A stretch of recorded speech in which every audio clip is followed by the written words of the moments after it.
ভাবতে পারেন, আমাদের টিভির রিমোট, দেয়াল ঘড়ি, টর্চ লাইট কিংবা খেলনা চালানোর জন্য যে ছোট্ট ব্যাটারিগুলো ব্যবহার করা হয়, সেই ব্যাটারিগুলো প্রতিদিন লাখ লাখ সংখ্যায় তৈরি হচ্ছে বিশাল সব আধুনিক কারখানায়। আজ আমরা দেখব কিভাবে চীনের একটি অত্যাধুনিক ফ্যাক্টরিতে প্রতিদিন প্রায় 5 লক্ষ জিঙ্ক কার্বন ব্যাটারি তৈরি করা হয়। সবকিছুর শুরু হয় বিশুদ্ধ জিঙ্ক শীট দিয়ে। অত্যাধুনিক জিঙ্ক ক্যান ফর্মিং মেশিনের সাহায্যে তৈরি করা হয় ব্যাটারির বাইরের ধাতব খোল। এই খোল শুধু ব্যাটারিকে সুরক্ষাই দেয় না, বরং এটি ব্যাটারির নেগেটিভ ইলেকট্রোড হিসেবেও কাজ করে।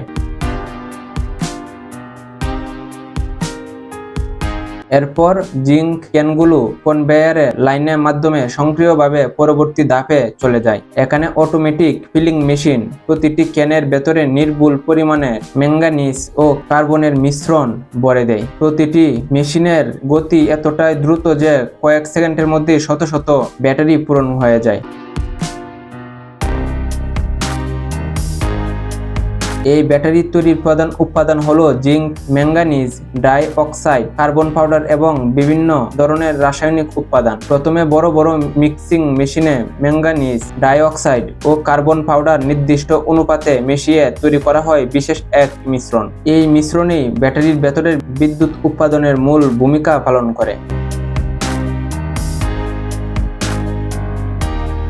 এরপর আসে ব্যাটারির সবচেয়ে গুরুত্বপূর্ণ অংশগুলোর একটি, carbon rod. Carbon rod inserting machine প্রতিটি ব্যাটারির মাঝখানে নিখুঁতভাবে কার্বন রড স্থাপন করে।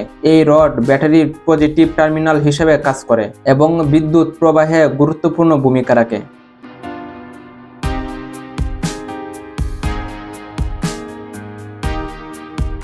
পরবর্তী ধাপে ব্যাটারির ভেতরে যোগ করা হয় বিশেষ ধরনের ইলেকট্রোলাইট পেস্ট। এই রাসায়নিক পদার্থ ব্যাটারির ভেতরে বিদ্যুৎ উৎপাদনের প্রক্রিয়াকে স্বয়ংক্রিয় রাখে। আধুনিক ডোজিং সিস্টেমের মাধ্যমে প্রতিটি ব্যাটারিতে সমান পরিমাণ ইলেকট্রোলাইট প্রবেশ করানো হয়, যাতে সব ব্যাটারির কার্যক্ষমতা একই রকম থাকে।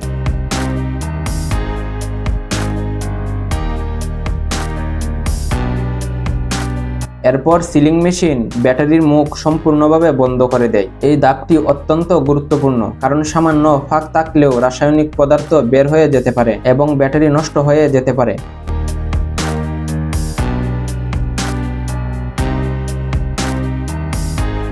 সিলিং শেষ হওয়ার পর ব্যাটারিগুলো চলে যায় ভোল্টেজ টেস্টিং ও কোয়ালিটি কন্ট্রোল লাইনে। এখানে উন্নত সেন্সর এবং ক্যামেরার সাহায্যে প্রতিটি ব্যাটারির আকার, ওজন, সিলিং এবং বিদ্যুৎ উৎপাদন ক্ষমতা পরীক্ষা করা হয়।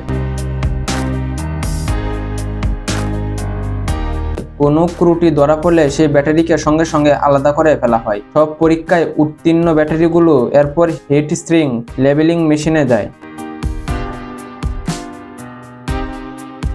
এখানে ব্যাটারির গায়ে রঙিন প্লাস্টিক র্যাপ ও ব্র্যান্ডের তথ্য লাগানো হয়। এরপর ব্যাটারিগুলো দেখতে একবারে বাজারের বিক্রির জন্য প্রস্তুত পণ্যের মতো হয়ে যায়।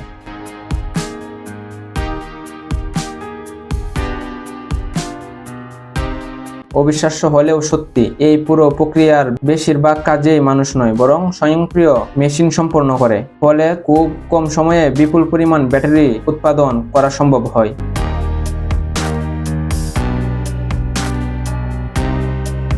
এভাবেই চীনের আধুনিক কারখানাগুলো প্রতিদিন প্রায় 5 লক্ষ জিঙ্ক কার্বন ব্যাটারি তৈরি করে সারা বিশ্বের চাহিদা পূরণ করছে। ভিডিওটা ভালো লাগলে অবশ্যই লাইক, শেয়ার এবং সাবস্ক্রাইব করতে ভুলবেন না।